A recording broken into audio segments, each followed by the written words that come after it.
Hi guys, welcome to this quick review about this LG G5 battery replacement. That's a battery from Cleantt. It's 3200 milliamps, and here we have the old phone, and the big problem is that it is bulging with my old battery. Maybe you can see that here the screen is a little bit bulged, elevated, and so it's time to replace it for another one.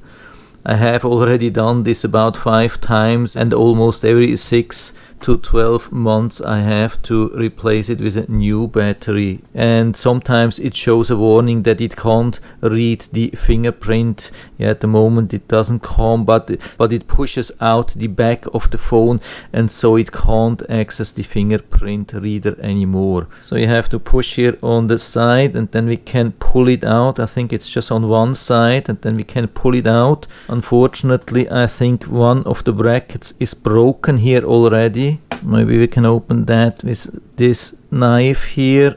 I mean, I definitely have to turn it off.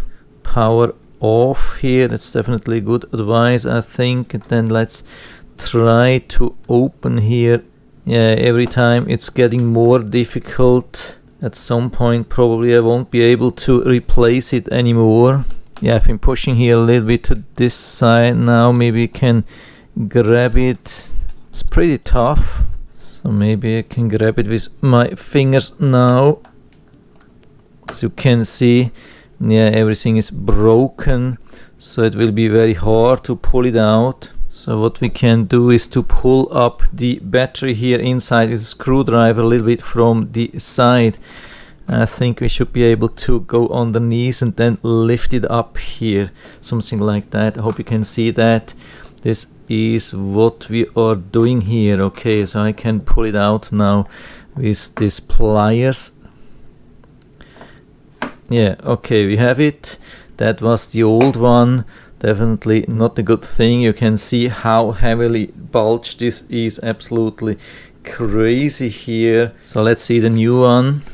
Okay, that's the one here. So looks very similar, I would say. I mean, from the size, absolutely no problem. Also these hooks here, everything good, and it has definitely normal thickness. You can see the difference compared to this bulged battery here. This one is much better. So we are pushing this thing here inside. What's important here to insert that the writing here goes to the top where the screen is. You can see that the reason are these pins here, so you have to insert it like that, and we push it inside, and then we secure it with the thing where we have all the openings, all the ports, everything here, and it has to make contact here on the side. But we don't have proper lock here, I think, anymore. More or less, it's not bad. And then I secure it here with my case. And so we can see the battery is 31%. I mean, it's not fully charged when it comes from the factory. I'm going to give it full charge, but at least it's not totally zero. So I think it's on an acceptable level. So at the moment I'm good with that. So why not? And you can buy it directly here from Amazon, and I hope I've been able to help you a little bit with this video. Thanks for watching.